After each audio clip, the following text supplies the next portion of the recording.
This module is the last module, and I'll be talking about the very end of the 13 keys becoming a Damon finisher and a master finisher at that.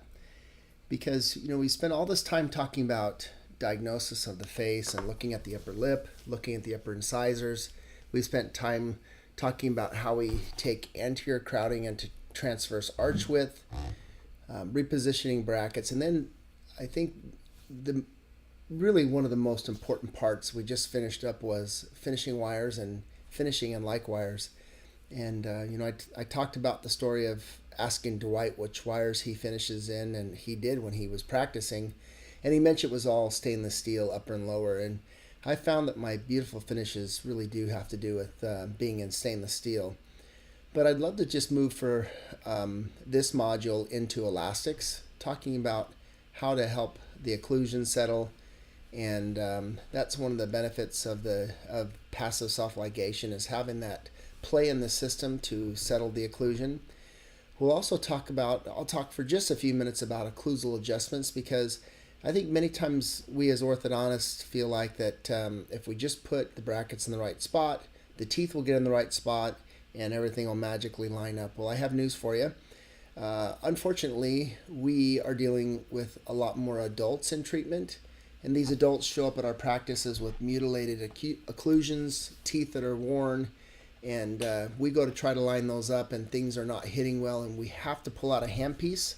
I'll talk to you about that and what I look for when I'm doing my occlusal adjustments.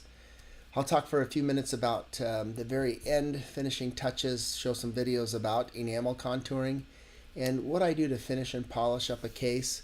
And then the very last part of finishing, in my opinion, is soft tissue architecture and contouring. And if a case finishes up and it doesn't look sightly with the amount of enamel showing between centrals and laterals and canines, that good looking zenith, the beautiful gingival architecture, then we'll pull out the laser and we'll touch the case up, and I'll show examples of that. So talking about finishing and finishing elastics, these are just the majority of the elastics that I use in finishing. And the very top one is called a V elastic. This is where I use a Moose 5/16 6-ounce elastic. It goes from the upper 6 to the lower 4 and up to the upper post. Now both strands go underneath the 4 and up to the post. And this is the elastic that I use most of all to coordinate arches from lower to upper and to help settle occlusion.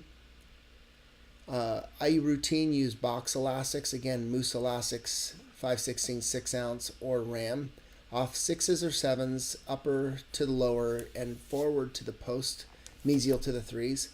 And again, this is just to help settle posterior occlusion.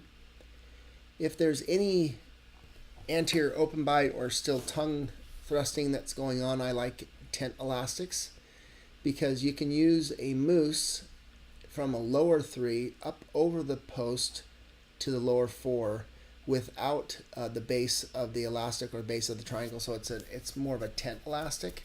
I'll show some examples of these, and then the rainbow, which goes from the lower 3 up above the 1s and to the other 3 on the lower, and that really helps close anterior open bites as well. Now, if we're going to do some settling, you'll see here in just a second, I'll show an example of this. I'll use triangle elastics from upper 3s to lower 3/4, upper 4 to lower 4/5. And most of these elastics that we're doing for finishing are on when we're in our steel wires.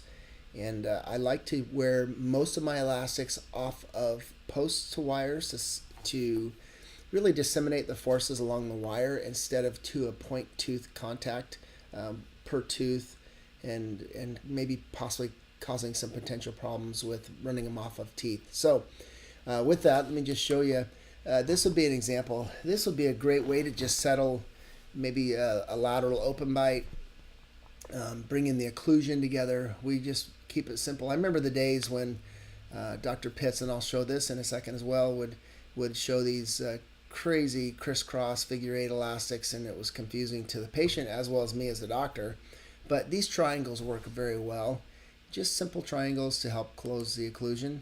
This is an example on the left here of what I was referring to, where many doctors will take and section the arch wire behind the cuspid and use some figure eight, very light ostrich 2-ounce elastics to figure eight and settle the occlusion. The problem is I found when you section an arch wire like this, there's a good potential you could lose that beautiful arch form that you've just spent all this time creating and dumping in the posteriors, and that's something that I didn't want to do.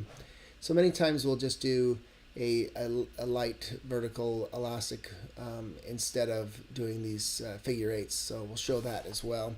There's all kinds of different configurations with elastics that you can use, some with midlines. There's the example of the 643 elastic on the right, where you take the rubber band from the upper 6 below the post and to the post on the 4 to the upper post. And these are just some of the examples of those V elastics that I'll use in finishing. Now, if you're going to section an arch wire, let me just tell you that the upper picture here is the wire sectioned behind the 3. But I will tell you from sad experience that if you do not put in a bend at the cuspid for tip, torque, and rotation, that you're going to get the cuspids move out of position. You're going to lose that arch form. And so what I've shown on the bottom picture here is that we've made a little tiny mesial rotation of the cuspid to keep that mesial out. And we've put a little tip to tip the cuspid root back and some lingual crown torque, and that keeps the cuspids upright in the right position without losing their position when you section and wire. So that's if you want to do that. I'm not a big fan anymore. I try to, if I need to section and wire, it would probably be a posterior wire, maybe say distal to a 5, let the molar settle into place, let the 7 settle into place with an elastic, but try not to do this much anymore. If I have to, I'll section on the lower arch only so that I can maintain that upper beautiful arch and then settle the occlusion to the upper. So let's talk for just a few seconds about occlusal adjustments. Again, I was talking about this earlier and alluding to the fact that, you know, today more than ever before, we have to be willing to pick up a handpiece. When I do occlusal adjustments, I use a football diamond, and I'll use either a red stripe or a green stripe football diamond and articulating paper. And the whole idea is to equilibrate and allow the teeth that are hitting prematurely. Now, I'm not talking teeth that are out of position hitting prematurely. That would be a bracket reposition. But I'm referring to if the teeth are in the right spot and we have some premature contact, this is a great way to adjust a couple weeks before your debond. You can take articulating paper out, and obviously we're in our final stages here, and we can measure by just taking the articulating paper and having the patient bite on the articulating paper. We can find out where they're hitting prematurely and settle the occlusion for them before we take the braces off. So we're going to polish afterwards. We have to be comfortable using a handpiece, and for me, spending 5 years as a general dentist using a handpiece every day, I was very comfortable here in my practice. And I'll never forget when I was in my TMJ residency, my little fellowship I did with, I had a doctor by the name of Ross Talents, who's a great clinician. He was a general dentist. He was a gnathologist as well. I tease because he used to call himself a gnathologist. He took his training in prosthodontics very, very serious, but at the same time he would tease a lot about being a gnathologist, but one thing I learned from Dr. Talents is that he would say to me, Frost, you have to pull out a handpiece and assault these teeth that are in the wrong spot if you ever want the occlusions to settle with braces. And he said, especially with adults, you have to get in there and get those premature contacts out of the way. So when we look at occlusal adjustments, we're going to, anytime we don't see changes, and this could be changes with class 2 or class 3 elastics as well, if we just pull out our articulating paper, have them bite down. Move the lower jaw and the excursive movement that you're trying to get them to move, like if it's class 2, have them bite, slide forward. You're going to find out where your interferences are. You'll eliminate those so you can get to correction of class 2, class 3. After the Panorepo visit, we're going to do this. I like to do it at the end of treatment, not in the beginning. And obviously when we're in our finishing elastics, and that's prior to taking the braces off. I like articulating paper. I put them in these holders here. You can get articulating paper from whoever, it doesn't matter to me. But I like the AccuFilm a little bit lighter. I don't like the heavy paper. I don't think it shows you as well as far as your bullseyes. But what we're looking for is we're going to find the high spots, and most of the time I will adjust mostly lingual cusp of upper. And if you think about back when we were in school, if I can remember back 25 years ago, when we were talking about the buckle rule, I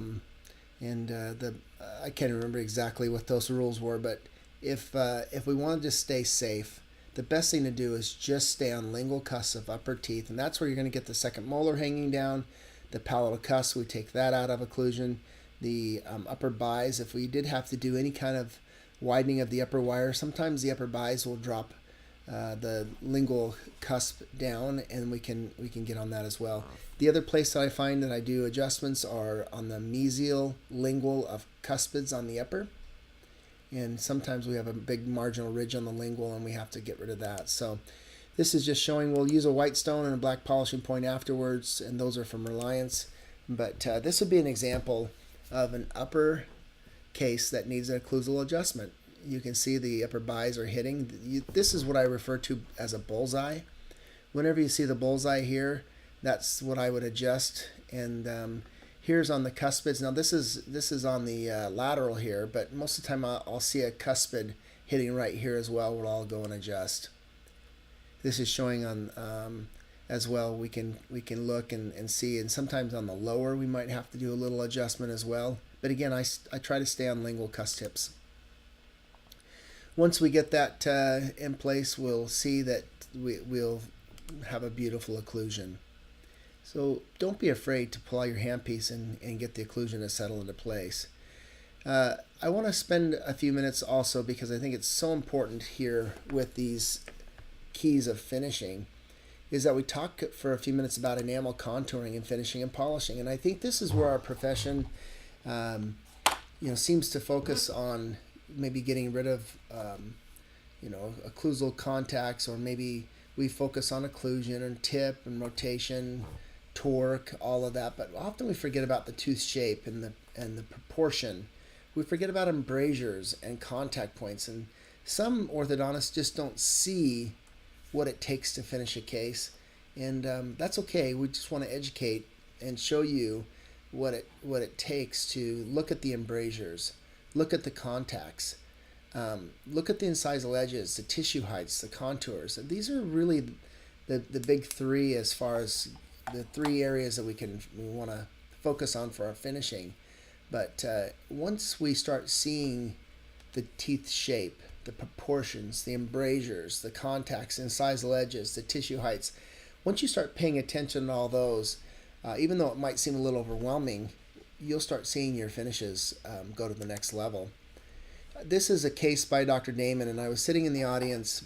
I wasn't going to show this, but I think it's so important that we see this, and he's illustrated this so beautiful. Dr. Damon showed this case probably back in 2006 or 7, and he showed it to show that here's a case that's an adult female. You can see the teeth have been mutilated, they're worn, black triangles everywhere. The cuspid has wear on the incisal edge, upper left 3. Rotations, teeth are worn. When this levels out and all of the crowding is gone, you're going to see these black triangles that are going to happen in here and in here, and this is where patients that can't afford veneers, we can do a lot of reshaping and working on these teeth without causing sensitivity, without causing problems. And Dwight shows us beautiful on this, and I wanted to show it to you. So if you look at this, and the question we pose is, what do you think about tooth shape, proportion, and position? Well, as we lose a little bit of bone, and gum tissue, we start to see a more triangular tooth, and that's unsightly. So what do we do about it? Do we just leave it? Well, nobody likes to see those black triangles. So you'll see as we show this that you can actually reshape teeth beautifully. And when you reshape those teeth, they're going to look so good at the end. So this is just showing some of the different angulations of teeth, and you can see how they've been worn. You can see how there's quite a bit that needs to be done here to get this case to be in the right positions. Now we can see we've lost the posterior occlusion. It's stumped in. We're going to fix that. And you can see that our teeth need to be reshaped like this. And Dwight does a great job of showing this, that to get rid of those really triangular shaped teeth, we need to do interproximal reduction to really reshape those teeth and create those beautiful shapes, embrasures, and really becomes an art form when you learn to shape teeth. And Dwight Damon talks about being a ceramist. When he was first out as an orthodontist, he didn't have the funds to really. Well, it really was more about his practice wasn't really thriving in the beginning. So he went and became a ceramist, and he understood shapes of teeth and contouring. And I think each of us has to go on a little journey to find out what teeth should be shaped like, how do we shape them during treatment, and how do they look beautiful at the end. So you can see these are just showing what Dwight's going to do with shaping and looking at the architecture as well. So there's so much to do with finishing, and these are the last little final details that we do when we shape teeth. And you can see the incisal edges. We're going to get on the incisal edges as well. And even on this upper left 3, we're going to add some composite to it. Again, we're concerned about the black triangles that are going to happen, so we have to be comfortable going in and eliminating those black triangles and reshaping teeth and closing the spaces. Now, this really is an art of shaping and the position, but it will give the patients a more youthful smile, and that's what they're really after. What Dwight did is he took and cut these teeth out and lined them up, and then showed what happens with the triangular shaped teeth, and this is showing that dreaded black triangle or the pepper spot.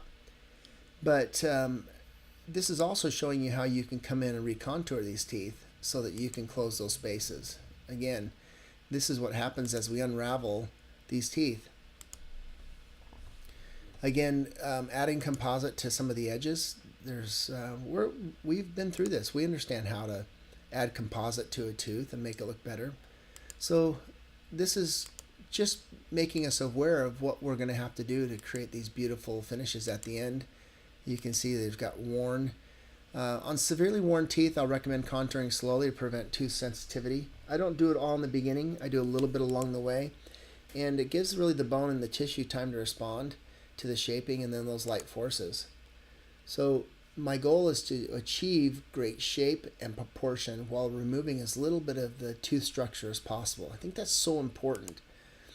So this is just showing Dwight's case. He's contouring slowly. And I've heard him say this in the past, that he doesn't start doing interproximal reduction or IPR or reshaping the incisors until he's in rectangular wire. I personally like to start doing it after the Panarepo and when I get into my finishing as well. So it's a slow process. It's not all done at one time. You can see this is at 17 months, 3 weeks. No additional contouring yet at this appointment. You can see lining things up. The shapes are better. And of course, we're not, we're remembering that we're wanting to position brackets to help within the gingival contouring, the gingival heights. And you can see how that's looking pretty good.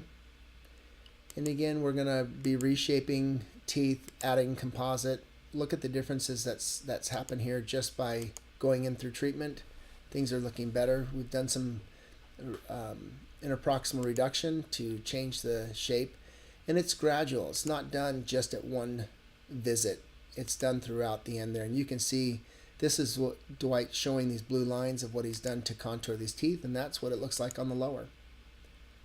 And again, we're looking at the gingival contours. We're watching the contacts. Now, if you look, as we reshape this incisor, this connector or contact point of the upper centrals is going to get longer. And the great thing is that does not make the case look funny, it actually will make the contact between the two fronts look beautiful. So a long connector doesn't make the case look bad, and I'll show you what I mean by that here in just a minute. Again, we're getting to the incisal edges slightly. Here's the progress. At the end, we're going to do a lot more shaping, and we're going to do quite a bit of hard tissue shaping as well. Look at that beautiful arch form. You can see the teeth are more slender, but they don't look out of position. They don't look out of place. Beautiful arch shape, eliminating those black triangles. On the lower, we're doing the same exact thing. We're aligning all the labial surfaces, and I get this quite a bit with patients. They'll say, well, on the back of my teeth, I feel a little ridge, and that tooth's not straight. And I make it very clear to patients that I'm lining up the labial surfaces or the outside surfaces, not the inside, because I'll take a wheel diamond, you'll see this in a few minutes, and I'll clean up those lingual surfaces during my finish. So we're lining up the outsides, and we're going to lightly reshape those outsides as well. Like you see these little spots here, we're going to take our diamond wheel, and we're going to eliminate those and create a nice even lingual surface. Again, she has worn these anteriors down. You're just trying to get them to look as more youthful as possible, and so Dwight's just showing how we're going to do the insides of these teeth here. All right. So there's after shaping. You can see how beautiful that is. Really nice shape on the lingual surfaces here. Dwight's comment is that slightly recontoured on the lingual surface. So here she is. You can see that she's coming along beautifully. And so here's before and after reshaping. Now look what's happened here. Dwight has done some reshaping from this point. This is after reshaping and about getting ready to be done with the braces. Look how beautiful the contours are. Once we grasp how to reshape teeth and how to get really beautiful connectors and eliminate black triangles, your finishes really do go to a whole new level. You're going to see this in just a second. Look at the difference here. Just a little bit of reshaping on the incisal edges here. So here's the debonde, and this is just so spectacular. And so Dwight this case particularly really inspired me as to what's possible for reshaping. Now that's beautiful. Those shapes look beautiful. Now we do have a little bit of black triangles still, but they're not actually black triangles. It's just the marginal ridges and the papillas trying to rebound back into that space. And look at the lower. He's eliminated all those black triangles down below and added a little bit of composite on this upper left 3. But look how pretty that is. And then if you get the teeth lined up in the right spot, if you look at the gingival contours, most of the time those contours line up. You may have to pull out your laser and do a little bit of reshaping, but this is gorgeous. And if you look at the before and after, and you look at, it almost looks like these are veneer teeth, and that's really a testament to Dwight and his understanding shapes of teeth and proportions and understanding embrasures. So we want to do this as well and not be afraid. And you can see that these shapes look beautiful. He's a master at shaping teeth and creating these beautiful, more youthful smiles. If you look at this lady, she looks, 5 to 8 years younger, and the shapes of her teeth look amazing. And that's what we can create in all of our cases. Look at the occlusion. We got a good occlusion. We've added composite to that cuss tip. That's simple to do. That can be done in less than 5 minutes. And it goes such a long ways. Look at the embrasures, the way the teeth come together, the shapes, the torque, the inclinations. Everything's in the right spot. It creates for a beautiful finish and absolutely beautiful case. Arch shapes look beautiful. We're not going to forget about a retention. And look how pretty that is. That's 5 months after debonding, and without having to do any veneers for her. Okay.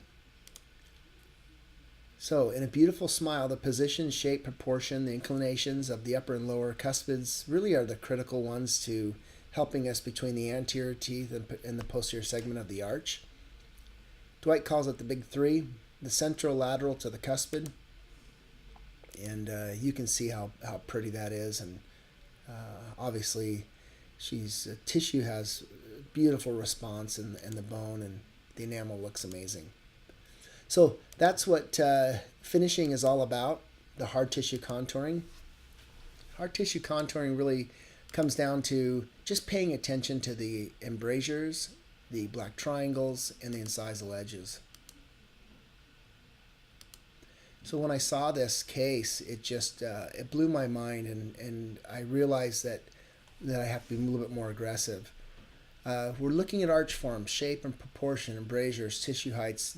If you look at this list on the right side here, I got to tell you that might be a little overwhelming, but I will tell you this, that as you pay attention to these contours of the teeth and you pay attention to all of these things, this becomes instinctive to you, and you'll just see it without having to go through a checklist to make sure that you've created these beautiful shapes and beautiful teeth.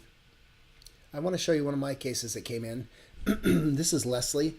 I got a phone call from my brother-in-law, and who is a partner with my twin brother. They're both endodontists, and said that this lady that had been to see him had fallen in the shower. And if you look closely at her facial features there, you can see some black eye up here, and she's got a busted up lip.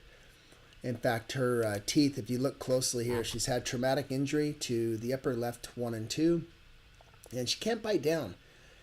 But I get this phone call from my brother-in-law. He says, hey, would you mind seeing her? And I said, no problem, send her right over. So she comes straight over to my office, and first thing she says to the girls at the office is, I'm not putting braces on. And how many times have we heard that? You know, the adults come in looking for Invisalign. And so we had the conversation with her, but she was insistent that she was not going to put braces on. And I thought, well, okay, I'll do this with Invisalign. But what do you do in a case like this? You take an impression, you send it to Invisalign. Now I scan, because I have 2 scanners. But now I scan this case and send it off to Invisalign. But, you know, what do you do in the meantime while you're waiting for trays to come back? What I did is I just made her a lower clear retainer that she could wear that disarticulated her bite, so she's not hitting those upper 1s and the upper 2s where she was had that traumatic injury. So this is going to be treated with Invisalign. The reason I show this is not to talk about Invisalign, but talk about the reshaping that I did on these teeth, because you can see that you know, she's got some black triangles that are going to develop. We've had a mild amount of bone loss, a little bit of gingival recession, but you can see that the bone looks good. But as we straighten these teeth out, she's going to be left with black triangles. So here she is, 6 months in a treatment now. At 6 months, you know, I'd almost be finished with braces, but we're still messing with this. But look at the black triangles that she had. And I said to this lady, I said, Leslie, I would love to reshape the teeth and create some more beautiful contours, try to get rid of some of these black triangles. And she said, I'd love that. So I did a refinement. You can see here she is at 9 months in a treatment after that 3 months of refinement, and we're still fighting the black triangles and the shapes of the teeth. So I've got to keep reshaping on these upper central incisors and in between so that we can get a really good contour as well as close those black triangles down. Okay, so we do another refinement, and she gets about 13 months into treatment, and here's our final. Now, this is called Perseverance. 3 different times I've gone in and recontoured to get rid of the black triangles. I've recontoured teeth. This is beautiful. The shapes are beautiful. She loves her smile. Now look at the before. Here's the after. You can see that the shapes are right. The central introduces the lateral. As Dwight said, the lateral introduces the cuspid. The cuspid's at transition. Now, is there some things wrong with this? Invisalign, I feel like, has a tough time uprighting cuspids. So you can see the cuspids didn't get uprighted. And although this is a beautiful case, it could have been treated a little better, I feel, with braces. So just showing the progress of the initial 6 months into treatment, reshaping, doing IPR to eliminate those black triangles, and then the finished product. And you can see how a more youthful, more beautiful smile at the end there. So when we talk about those 13 keys, we've been talking about enamel contouring, finishing, and polishing along the way, as well as when we finish treatment. How do we polish the enamel? How do we take care of the enamel? So this is the video that I chose to make on recontouring the teeth and polishing the enamel. And I'll let this play. It has commentary to it, and you'll see how I reshape teeth at the end of treatment and polish them up.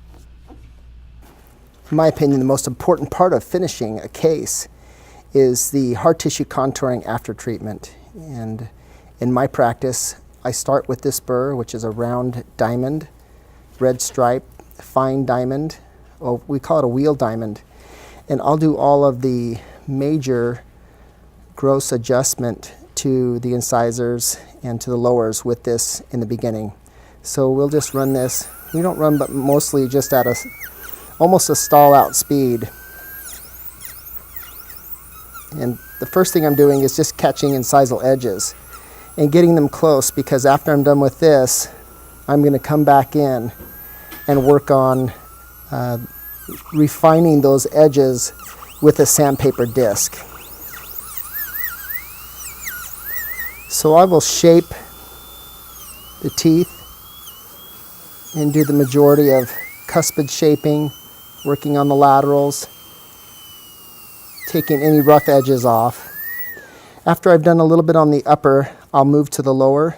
I start behind the tooth and just take out any rough edges and adjust the lingual buccal of each tooth and make sure it's very smooth. Take out any of the rough edges. Once I've done this, I'll go back in and do the incisal edge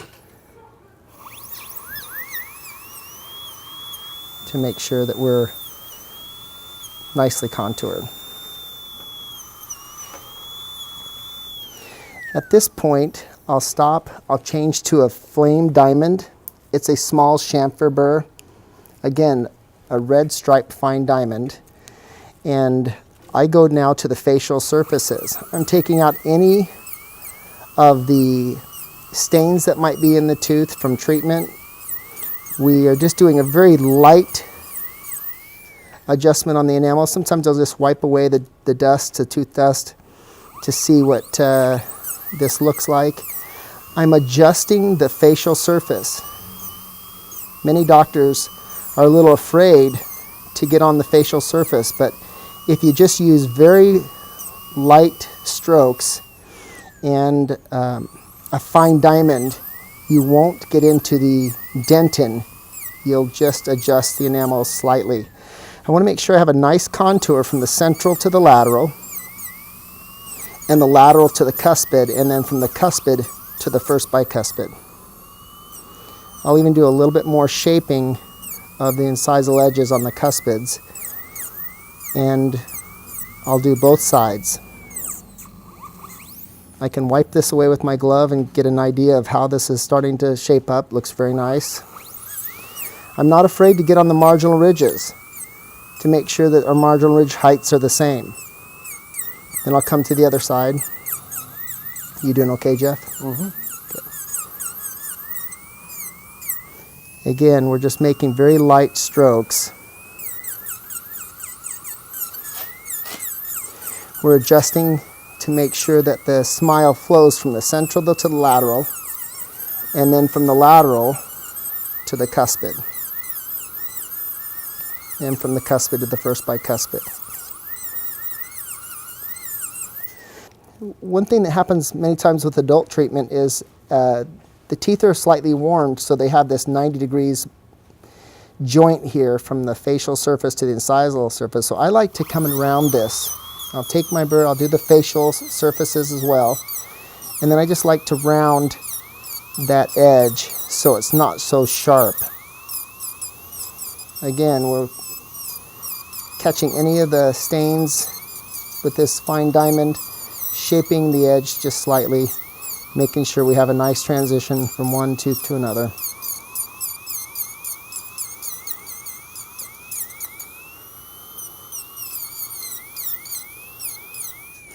Okay, it's at this point where I'll stop. I'll use a black polishing point from Reliance. Get a really nice shine to the enamel. Take out any of the surface scratches that might be in there. I do catch the incisal edges. We run this almost at a stall-out speed. You can't run this on high, or this rubber point will fly off the shank, and it's not pleasant. So we'll just polish everything real nice, get a nice shine.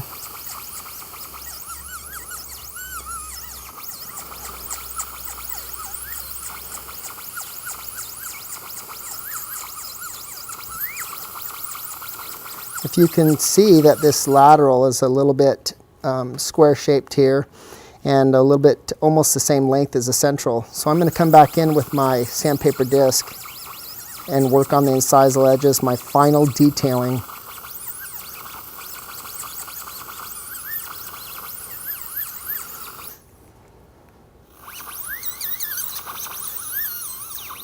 Again, we're at stall out speed here. If you get this going too fast, it'll heat the tooth up. The patient will feel that.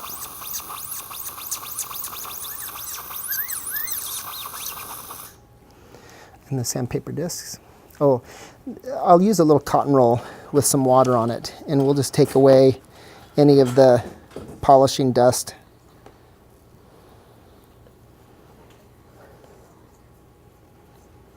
Now what I'm doing here is I'm coming from the lingual. I want both edges to be about the same. This makes it very easy to go from one side to another to make sure that our incisors are the same length and the same shape. We can come in and work on the lateral a little bit. We're going to shorten this lateral slightly, but try to keep the same contour from the central to the lateral.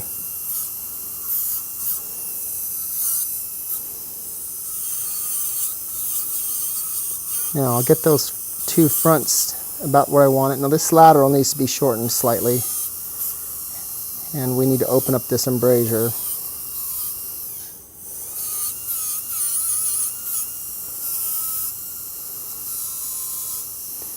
I'll usually have my assistants have a couple of these ready to go, so we'll just switch this out.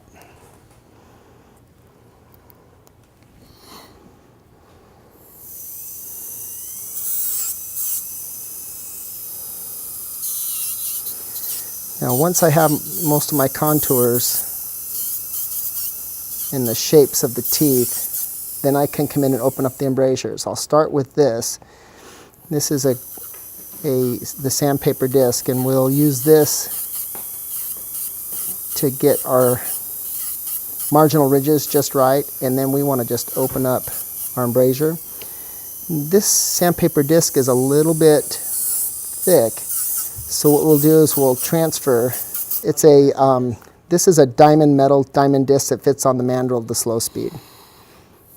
And this is really nice because it's the fine tuning, and it can really come in and open up this embrasure. Many times when we've finished adults and we've done a nice job of smoothing and contouring, this embrasure is gone, and that's what makes the case look like the teeth are still old. We want to bring back the youth to the enamel and to this tooth, and the best way to do that is just opening up this embrasure between the two front teeth. Once this embrasure is open, all of a sudden his smile becomes youthful again. The tooth doesn't look like it's older and squared off and worn. So we're just coming in and opening up the embrasure between these two teeth.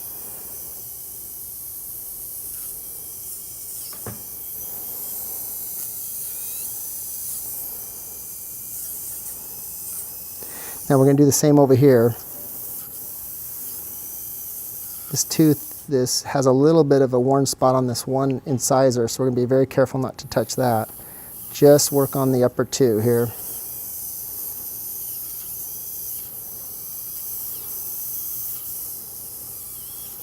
You can see by doing this, we've just made this tooth so it's not so square now. and it's got its youth back by opening up the embrasures.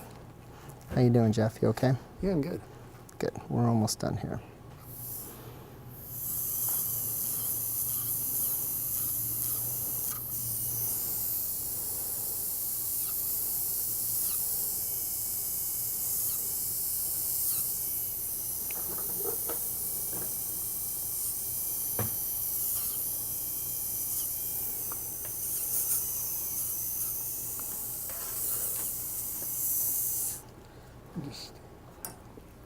Yep.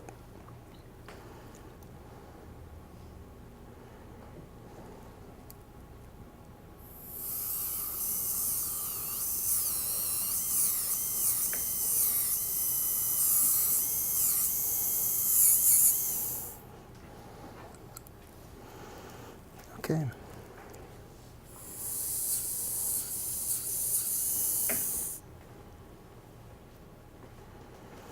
Now I notice that this tooth is a little bit more pointed than this one, so I'm just going to flatten this just a little bit with a football diamond, and then I'm going to make sure that we're smooth on the lowers, and we'll be all done.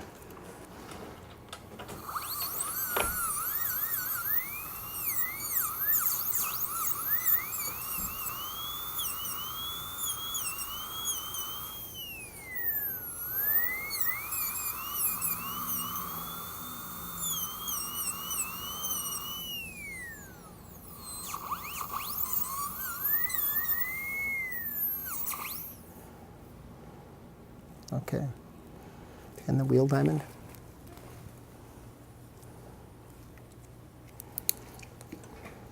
And then, good, Jeff.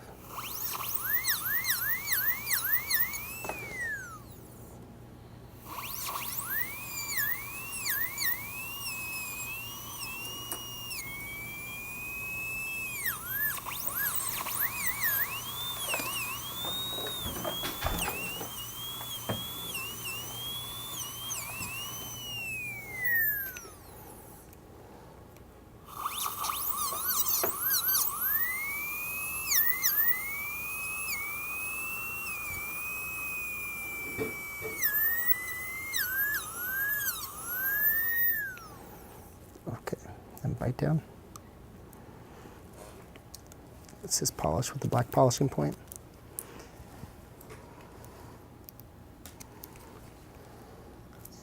There we go.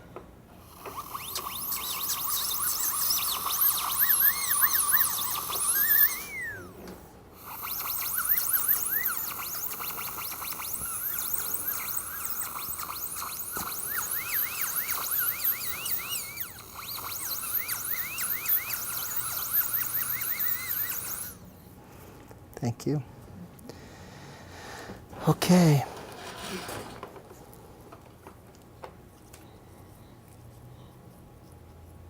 Jeff, that's it. All right. Big smile, Jeff. Congratulations. Good. Cool. So what I will say at this point is that I tell the patients that I'll have them look. If they feel like one tooth's a little longer than the other one, when they go home and they come back for retainer check, I can always shorten one tooth to match the other. Okay. Looks great. Congratulations. Thank you. So I'd like to show this case. I won't show it in its entirety, but we can put this in the case study. But this is a patient. Her name's Caitlin. If you look at her case, you can tell that this is not a real difficult orthodontic case. But if you look closely at her smile, you can see that the posterior segment's dumped in. You can see that we've got some moderate crowding and anterior lower canine sticking out, crossbite.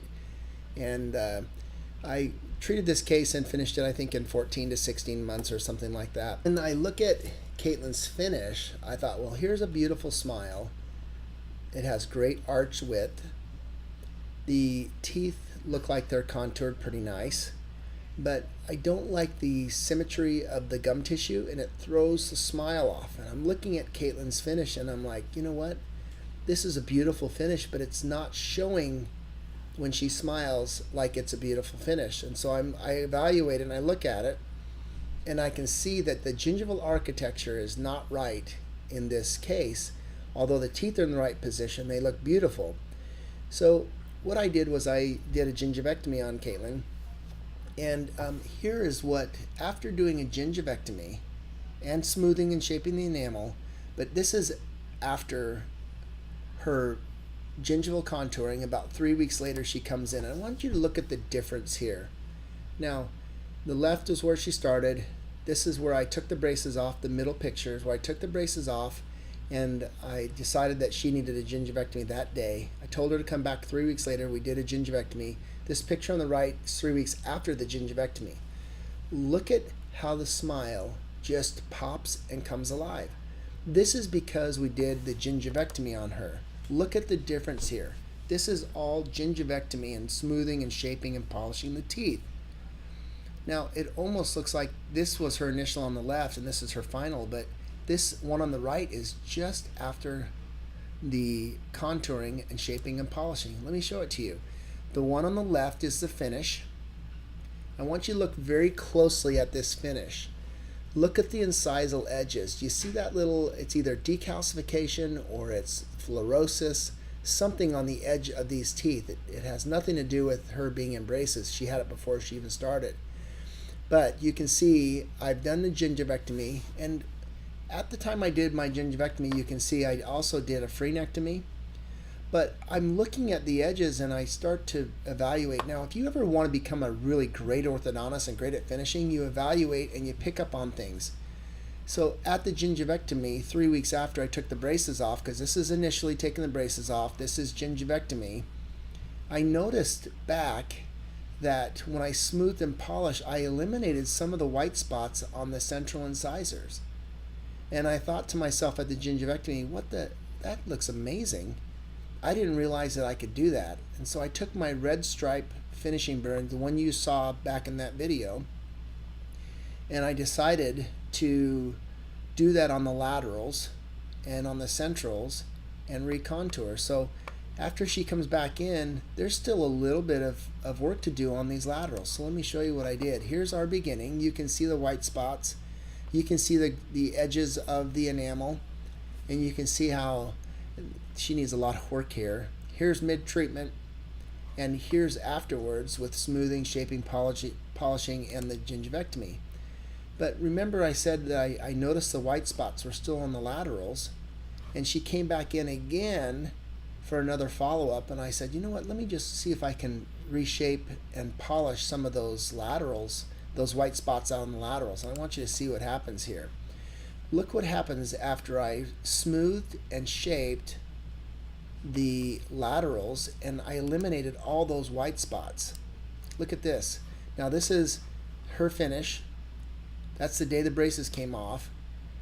And then this is after I smoothed the laterals and polished to get those white spots off. Look how pretty this is. This is this reshaping and recontouring teeth. So again, you can see the white spots here. See the white spots? And this is after I've reshaped and contoured. You can do so much with the smoothing and shaping. See this? I've eliminated all that. I probably could carry this a little further and get that white spot off. But once she whitens her teeth, this is going to be absolutely spectacular. And the shapes are beautiful. The embrasures look right. When we look at embrasures, we should have a small embrasure between the centrals, a bigger embrasure between the centrals and the laterals, and an even bigger embrasure between the laterals and the canines. Look at the difference here. Look how pretty this is with smoothing off those white spots during your gingivectomy. This just shows the power of finishing and taking care of our cases at the end of treatment. See how pretty that is? Now, the very last part of this module really talks about this soft tissue architecture. I'm pretty passionate about this because, you know, we get to the end and we see our results, and if we don't do something about it, then we'll just leave the case, in my opinion, unfinished. Let me show this last case. This is Saprit. She's age 12. I did phase 1 on her. She moved to India for 2 years and came back. And when she came back, I did phase 2. So this is after phase 1. She's back now for phase 2. You can see the midlines are off. We've got a blocked out cuspid. Lower cuspid's blocked out as well. And we're going to go in and treat this case beautifully. good normal mechanics, nothing that's out of the ordinary. Here she is at our panel reposition visit. I'm just repositioning, and you can see that we get to the end here.